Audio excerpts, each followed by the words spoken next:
Halo, Assalamualaikum warahmatullahi wabarakatuh. Balik lagi ke channel ini. Hari ini kita kembali belajar materi terbaru terkait dengan penanggulangan narkoba. Jadi materi ini merupakan materi terakhir dari rangkaian fokus SKB Kesehatan untuk persiapan penerimaan CPNS 2019 yang akan kita hadapi sebentar lagi. Seperti biasa, di akhir dari materi ini ada latihan soal sebanyak 11 nomor dan juga kunci jawabannya. Nah, langsung saja ya kita masuk ke materinya. Narkoba. Ini merupakan singkatan dari narkotika, psikotropika, dan bahan adiktif lainnya. Nah, apa sih perbedaan dari narkotika, psikotropika, dan bahan adiktif lainnya? Kita bahas. Yang pertama, narkotika, yaitu zat atau obat yang berasal dari tanaman atau bukan tanaman, baik sintesis maupun semi-sintesis, yang dapat menyebabkan penurunan atau perubahan kesadaran, hilangnya rasa, mengurangi sampai menghilangkan rasa nyeri, dan dapat menimbulkan ketergantungan. Contohnya, heroin, ganja, kodein, dan lain sebagainya. Untuk psikotropika, ini merupakan zat atau obat bukan narkotika, baik alamiah maupun sintesis, yang memiliki khasiat psikoaktif melalui pengaruh selektif pada susunan saraf pusat yang menyebabkan perubahan khas pada aktivitas mental dan perilaku. Contohnya, diazepam, sekobarbital, solvidum, dan lain sebagainya. Untuk bahan adiktif, ini merupakan bahan atau zat yang berpengaruh psikoaktif di luar narkotika dan psikotropika dan dapat menyebabkan kecanduan. Contohnya, nikotin, kafein, alkohol. Nah, sebelumnya ini sudah pernah aku bahas terkait dengan narko, psiko, dan zat adiktif. Ini sudah ada videonya, silahkan teman-teman cek terlebih dahulu, kemudian lanjut ke materi ini. Kita masuk ya ke materi yang lainnya, yaitu dampak dari narkoba. Nah, narkoba ini memiliki beberapa efek. Efeknya apa aja? Seperti efek depresan, efek stimulan, dan efek halusinogen. Ingat ya, halusinogen bukan halus saja. Nah, untuk yang depresan, ini merupakan obat penenang atau sedatis yang bekerja pada sistem saraf, memberikan rasa rileks, kurangi ketegangan, kegelisahan, serta tekanan mental, namun cenderung akibatkan ketergantungan. Contohnya, morfin, heroin, alkohol, dan lain sebagainya. Untuk efek stimulan, ini merupakan zat yang mengaktifkan, memperkuat, meningkatkan aktivitas dari sistem saraf, dapat menghilangkan nafsu makan, bersifat memabukkan, meningkatkan denyut jantung, tekanan darah, dapat menyebabkan tindak kekerasan, agresif, tidak dapat menilai segala sesuatu secara jernih, bahkan sakit jiwa. Contohnya, kokain, sabu, ekstasi, dan lain-lain. Untuk halusinogen, ini mengganggu persepsi panca indera dalam respon rangsangan, akibatkan perubahan mental yang hebat seperti gelisah, berhayal, dan gila. Contohnya, ganja, LSD, magic mushroom, dan lain sebagainya. Kemudian kita masuk ke upaya dan strategi pencegahan penggunaan narkoba. Nah, ada 3 upaya, yaitu upaya pencegahan primer, kemudian sekunder, dan tersier. Yang dimaksud dengan primer, yaitu pencegahan dilakukan kepada orang yang belum mengenal narkoba, serta komponen masyarakat yang berpotensi dapat mencegah penyalahgunaan narkoba. Kegiatan dari pencegahan ini seperti penyuluhan tentang bahaya narkoba, penerangan melalui berbagai media tentang bahaya narkoba, kemudian pendidikan tentang pengetahuan narkoba dan bahayanya. Sedangkan untuk yang pencegahan sekunder, yaitu pencegahan yang dilakukan kepada orang yang sedang coba-coba menyalahgunakan narkoba, serta komponen masyarakat yang berpotensi dapat membantu agar berhenti dari penyalahgunaan narkoba. Untuk contoh kegiatannya, yaitu berupa deteksi dini anak yang menyalahgunakan narkoba, kemudian konseling, bimbingan sosial melalui kunjungan rumah, penerangan dan pendidikan pengembangan individu, Life skill antara lain tentang keterampilan berkomunikasi, keterampilan menolak tekanan orang lain, dan keterampilan mengambil keputusan dengan baik. Kemudian untuk yang pencegahan tersier, yaitu pencegahan yang dilakukan kepada orang yang sedang menggunakan narkoba dan yang pernah atau mantan pengguna narkoba, serta komponen masyarakat yang berpotensi dapat membantu agar berhenti dari penyalahgunaan narkoba dan membantu bekas korban narkoba untuk dapat menghindari. Nah, contoh kegiatannya yaitu konseling dan bimbingan sosial kepada pengguna dan keluarga serta kelompok lingkungannya, kemudian menciptakan lingkungan yang kondusif bagi bekas pengguna agar mereka tidak terjerat untuk kembali sebagai pengguna narkoba. Ini jelas ya terkait dengan upaya dan strategi dalam pencegahan penggunaan narkoba. Berikutnya kita masuk ke langkah untuk mengatasi kecanduan narkoba. Ada juga tahap-tahap rehabilitasi bagi pecandu narkoba. Nah, untuk yang 4 langkah ini, apa aja? Yaitu yang pertama pemeriksaan, kemudian detoksifikasi, yang ketiga stabilisasi, yang keempat pengelolaan aktivitas. Untuk yang pemeriksaan, ini berupa pemeriksaan dilakukan tidak hanya oleh dokter tetapi juga terapis.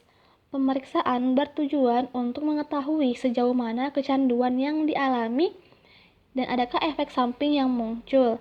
Jika si pemakai mengalami depresi atau bahkan gangguan perilaku, maka terapis akan menyembuhkan efek tersebut baru melakukan rehabilitasi. Nah, untuk tahapan yang kedua atau langkah yang kedua yaitu detoksifikasi. Ini merupakan kondisi di mana pengguna harus 100% berhenti menggunakan obat-obatan berbahaya tersebut.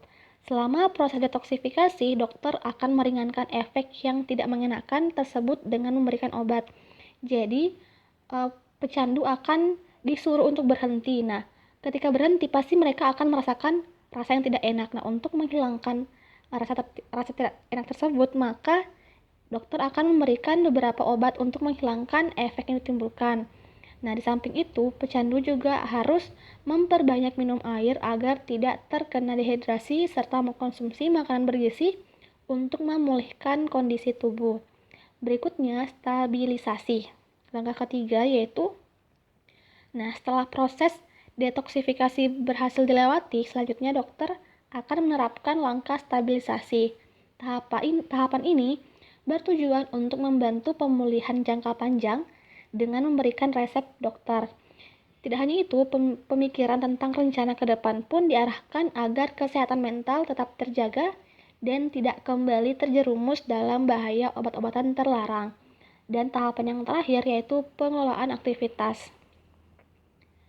Jika sudah keluar dari rehabilitasi, pecandu yang sudah sembuh akan kembali ke kehidupan normal. Diperlukan pendekatan dengan orang terdekat seperti keluarga dan teman agar mengawasi aktivitas mantan pemakai. Tanpa dukungan penuh dari orang sekitar, keberhasilan dalam mengatasi kecanduan obat terlarang tidak akan lancar. Nah, kemudian kita bahas tahap-tahapan rehabilitasi bagi pecandu narkoba. Sebenarnya aku kurang begitu tahu beda antara langkah dan tahap-tahap, tapi ini apa yang aku temukan di website BNN. Jadi, silahkan teman-teman cukup tahu aja atau teman-teman bisa mengunjungi websitenya untuk baca lebih lanjut. Nah, untuk tahap-tahapan meliputi ada 3, yaitu tahap rehabilitasi medis atau detoksifikasi, kemudian tahap rehabilitasi non-medis, dan tahap bina lanjut. Nah, untuk yang tahap pertama, detoksifikasi ini sama aja definisinya dengan yang di atas. Kemudian untuk tahap rehabilitasi non-medis ini yaitu pecandu ikut dalam program rehabilitasi, di mana ini dilakukan di sebuah tempat rehabilitasi ya. Di tempat rehabilitasi ini, pecandu menjalani beberapa program, diantaranya program therapeutic community, 12 step pendekatan keagamaan, dan lain-lain.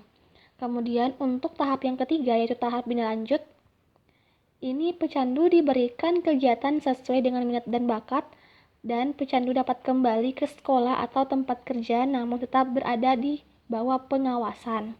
Nah, ini dia langkah dan tahapan untuk mengatasi pecandu narkoba. Oke, sedikit lagi materinya kita bahas terkait dengan metode-metode yang ada di Indonesia untuk proses rehabilitasi. Nah, apa aja metode yang digunakan? Yaitu ada cold turkey, terapi substitusi opioida, therapeutic community atau TC, metode 12 step, dan metode alternatif. Kita bahas yang pertama, cold turkey. Ini seorang pecandu langsung menghentikan penggunaan narkoba atau zat adiktif. Jadi dia akan dikurung dalam satu tempat. Kemudian metode ini merupakan metode tertua dengan mengurung pecandu dalam masa putus obat tanpa memberikan obat-obatan. Setelah gejala putus obat hilang, maka pecandu dikeluarkan dan diikutsertakan dalam sesi konseling. Kemudian untuk metode terapi substitusi opioida, ini merupakan metode kepada pecandu yang menggunakan narkotika yang cukup keras golongan pertama. Nah, caranya yaitu mengganti atau mensubstitusi narkotika tersebut dengan narkotika yang legal. Beberapa obat yang sering digunakan adalah kodein, buprenorfin, metadon, dan naltrexone. Jadi diberikan atau disubstitusi dengan narkotika yang biasanya digunakan dalam medis.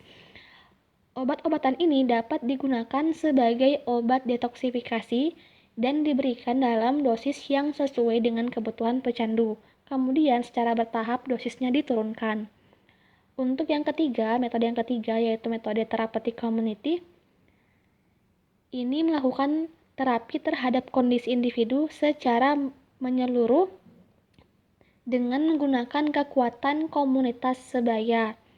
Aktivitas dalam therapeutic community ini akan menolong peserta belajar mengenal dirinya melalui 5 area pengembangan kepribadian, yaitu manajemen perilaku, emosi atau psikologi, intelektual dan spiritual, vokasional, dan pendidikan, keterampilan untuk bertahan bersih dari narkoba. Jadi ini metode yang paling umum digunakan.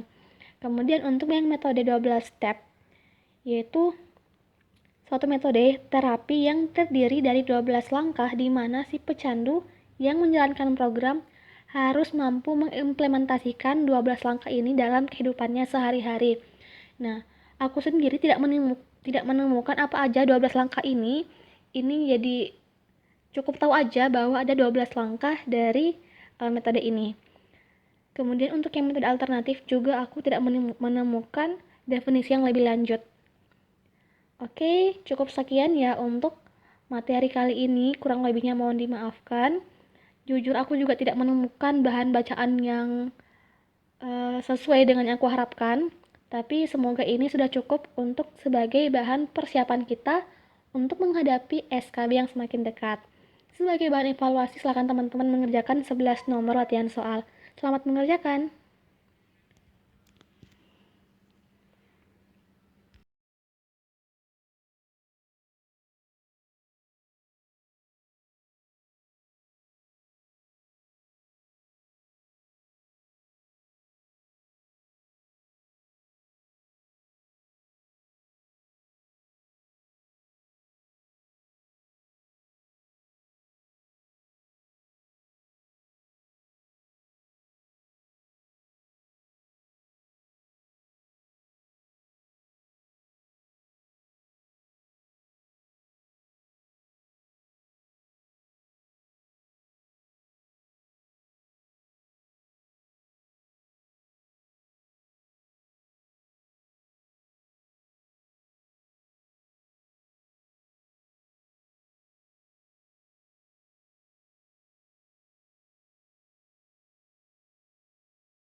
Oke, ini dia kunci jawaban dari 11 soal yang tadi. Semoga teman-teman banyak yang benar ya. Dan cukup sekian untuk materi kali ini.